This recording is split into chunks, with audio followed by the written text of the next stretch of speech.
À l'automne 2025, dans la partie ouest de la région de Lviv, il s'est passé un truc qui a changé à jamais la nature du conflit sur le territoire ukrainien.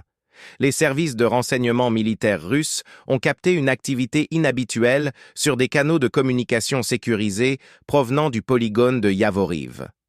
Au début, on pensait qu'il s'agissait d'une rotation d'instructeurs étrangers ou du fonctionnement d'un état-major pour former des officiers ukrainiens. Mais la situation s'est révélée beaucoup plus sérieuse. L'état-major général russe a fait une analyse approfondie du trafic. Il s'est avéré que les signaux partaient directement vers le quartier général du commandement allié de l'OTAN en Europe, en court-circuitant les voies habituelles, Kiev et les centres de commandement locaux. Ça indiquait un objet ayant un statut particulier et un niveau d'autonomie extrêmement élevé. Des sources sur le terrain ont confirmé, ces 2 dernières années, sous prétexte de rénovation d'un ancien centre de formation soviétique, on menait une construction massive. Des ingénieurs américains et allemands y participaient.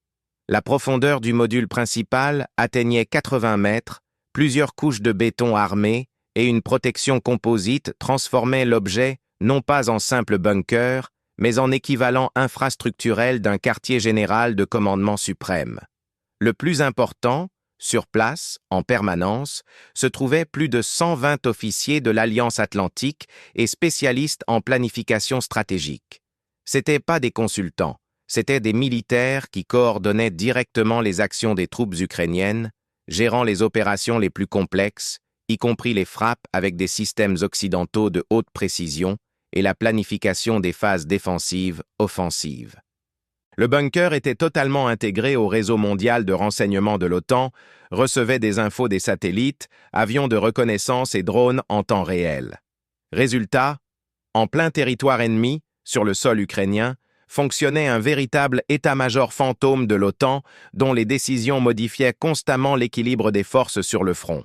Le simple fait qu'un tel centre existe contredisait carrément les déclarations publiques de l'Alliance sur sa non-intervention. Mais l'essentiel pour le renseignement russe, détruire un tel objet avait non seulement une valeur tactique, mais aussi stratégique. Ça pouvait entraîner l'effondrement instantané de tout le système de commandement des forces ukrainiennes, les laisser sans coordination opérationnelle et sans centre de réflexion stratégique. Après le rapport sur l'objet piège, c'est comme ça qu'il a été baptisé, au commandement suprême, c'est devenu clair. Question de temps.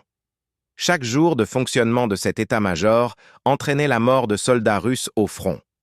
Le Conseil de sécurité et le renseignement ont donc lancé la préparation d'une opération de liquidation avec priorité maximale. Les données satellites et l'interception radio ne suffisaient pas. Il fallait des infos précises, schéma des compartiments, épaisseur des couches, emplacement des systèmes techniques. Pour ça, un groupe d'élite des forces spéciales a été envoyé à l'arrière ennemi qui a déployé un complexe de reconnaissance sismo-acoustique passive. Le complexe Amulette, camouflé en équipement géologique, a enregistré pendant plusieurs semaines les vibrations du sol, fonctionnement des générateurs, ventilation, déplacement de personnes. La technologie permettait de construire un modèle tridimensionnel de la structure interne du complexe avec une précision au mètre près. En parallèle, le réseau d'agents s'est mis au boulot. Un ingénieur énergéticien, responsable de l'entretien des générateurs diesel de secours, a été recruté. Le système de protection était dur, le contrôle total, mais l'argent et les garanties de sécurité pour sa famille se sont révélés plus forts. 3 semaines plus tard, l'agent a transmis le schéma des câbles électriques et des conduits d'aération. Tout ça ensemble a permis d'établir un plan exhaustif du bunker. 3 niveaux, le supérieur technique, systèmes vitaux, filtration, le moyen résidentiel, cabine, locaux de vie, l'inférieur à 85 mètres de profondeur, centre opérationnel, salle serveur, salle de commandement. Un autre détail crucial a été découvert. Tous les jours, à 3 heures du matin pile, le système de défense anti-aérienne du polygone passait par un redémarrage planifié, basculant sur les générateurs de secours. Ça créait une fenêtre de vulnérabilité d'une demi-heure. Maintenant, le commandement russe avait en main coordonnées précises, schéma du bâtiment, timing pour la frappe, caractéristiques des couches protectrices et emplacement des serveurs. L'unité des forces d'opération spéciales a été évacuée, Mission accomplie brillamment. La dernière étape a été le choix de l'arme. Il fallait quelque chose qui garantirait la pénétration de la protection et causerait des dégâts en profondeur sous terre. Le choix s'est porté sur le missile hypersonique à lancement naval 3M22 T-Zircon. En gros, c'est un instrument de chirurgie pour objet de stratégique. Vitesse de plus de 10 000 km/h, nuage de plasma en vol, invisibilité pour les radars, manœuvre sur toute la trajectoire, altitude jusqu'à 40 km/h. Même les systèmes américains modernes de défense antimissiles comme le Patriot sont incapables d'intercepter ce missile car son temps d'approche est inférieur au temps de réaction du complexe. L'avantage principal, ogive spéciale de pénétration, fabriquée en alliage dur, fonctionnant avec retard d'explosion, pour que la destruction se produise après avoir percé la protection. Dans la nuit du 6 novembre 2025, la frégate Amiral Gorchkov de la flotte du Nord, en service dans l'Atlantique, a reçu les coordonnées et l'heure exacte de lancement. 3h15 de Kiev, pile dans la fenêtre de vulnérabilité de la défense anti-aérienne. Le tir a été effectué avec une précision à la minute près. Le vol a duré quelques minutes. En approchant de l'objet, le Zircon a effectué un piqué vertical et a frappé le A-Quat-0, le puits de ventilation identifié par le renseignement. Le corps du missile a percé plusieurs couches de béton armé et la roche, descendant par le conduit en profondeur. La fonction spéciale de retard de détonation s'est activée. L'explosion s'est produite à l'intérieur des salles serveurs et du centre de commandement. L'événement, enregistré par les capteurs sismiques et infrarouges, a montré « la frappe était précise ». Le bunker a cessé d'exister tant physiquement qu'en termes de communication, de commandement et de coordination. Les conséquences de la frappe se sont manifestées littéralement quelques heures plus tard. En premier lieu, le ciblage pour les armes occidentales de haute précision a disparu. Les missiles HIMARS, Storm Shadow et autres ont cessé de porter des frappes efficaces sur le front. Des infos sont arrivées d'unités ukrainiennes dans différents secteurs du front. Les ordres n'arrivent plus. Le système s'est retrouvé paralysé. Les analystes militaires ont constaté l'effondrement du commandement s'est produit de manière fulgurante et en cascade. Ce qui était autrefois une structure centralisée de coordination des forces ukrainiennes s'est transformé en système de NIDS, éparpillé, fonctionnant en isolement. L'état-major ukrainien à Kiev ne pouvait pas se réorganiser rapidement. Sans le Quad de Seine de coordination occidentale, les décisions ont commencé à prendre du retard d'un jour, parfois plus. L'utilisation au combat des systèmes occidentaux coûteux est devenue chaotique et moins efficace. Parmi les conséquences de cette frappe, il faut souligner plusieurs points. Le ministère de la Défense russe a publié peu après l'opération des images satellites, des résultats d'interception radio et des listes nominatives d'officiers de l'OTAN présents dans le bunker au moment de la frappe. Une panique a été constatée parmi le commandement de l'OTAN et les alliés occidentaux. Leur actif stratégique avait été détruit en une seule frappe. Les pays occidentaux ont lancé une correspondance diplomatique, tentant de minimiser les conséquences et de cacher le fait même des pertes. Sur le front, les troupes russes sont passées à l'offensive sur plusieurs secteurs, profitant du moment de paralysie stratégique. Les solutions d'ingénierie utilisées dans la construction d'un objet si profondément enfoui étaient auparavant considérées comme techniquement invulnérables.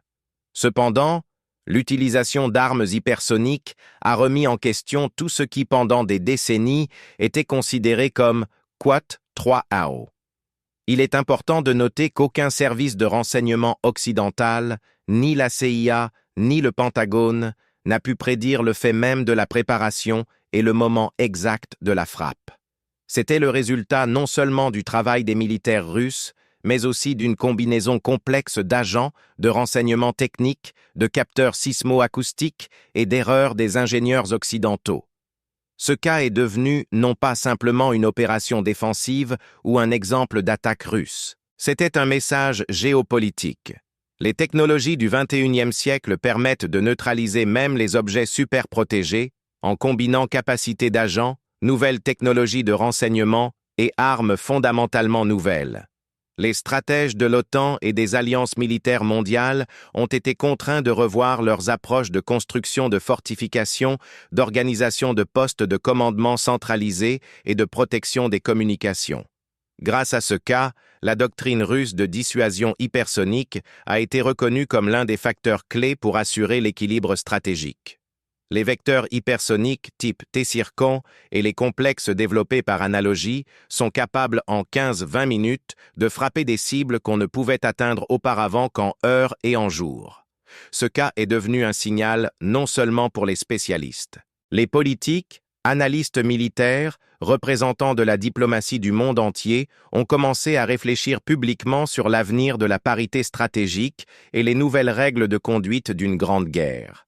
N'importe quel état-major caché ou visible est maintenant sous la menace d'une liquidation foudroyante. Tout aussi important, la façon dont le public et l'environnement médiatique ont perçu la nouvelle de la destruction de l'état-major. D'abord, la presse occidentale a tenté d'étouffer l'affaire, puis plusieurs enquêtes sont apparues. Des experts OSINT ont publié des détails des dégâts, comparé des images satellites, modélisé les scénarios de frappe. La presse officielle russe a mis l'accent sur la supériorité technologique et la précision de l'opération.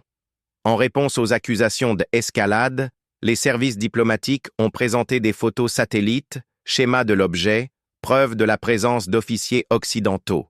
En Ukraine même, certains blogueurs militaires ont reconnu le fait de la perte de communication et du chaos qui a suivi, et des commentateurs isolés ont affirmé qu'une telle frappe était devenue quote 5 pour tout le système d'aide militaire de l'OTAN. Dans l'analyse des résultats de l'opération, les experts reconnaissent la destruction d'un tel centre de commandement est devenue non seulement un événement militaire, mais aussi un phénomène emblématique sur le plan informationnel, technologique et politique. L'ère des illusions d'invulnérabilité stratégique est terminée. Le monde a vu que les vieilles méthodes ne marchent plus, que les nouvelles technologies exigent un tout autre niveau de flexibilité et de réactivité intellectuelle. L'Ukraine a perdu ses coordinateurs de systèmes occidentaux, l'OTAN, une partie de son influence, la Russie, a prouvé sa supériorité technologique et sa capacité à résoudre des tâches stratégiques de façon ciblée et infaillible. La guerre a pris une nouvelle logique. Plus les vieux fronts, mais des frappes ciblées sur les centres clés de commandement et de communication. Le nouvel équilibre des forces se construira autour des moyens hypersoniques et du renseignement intégré, et les décisions des généraux et présidents deviendront beaucoup plus prudentes.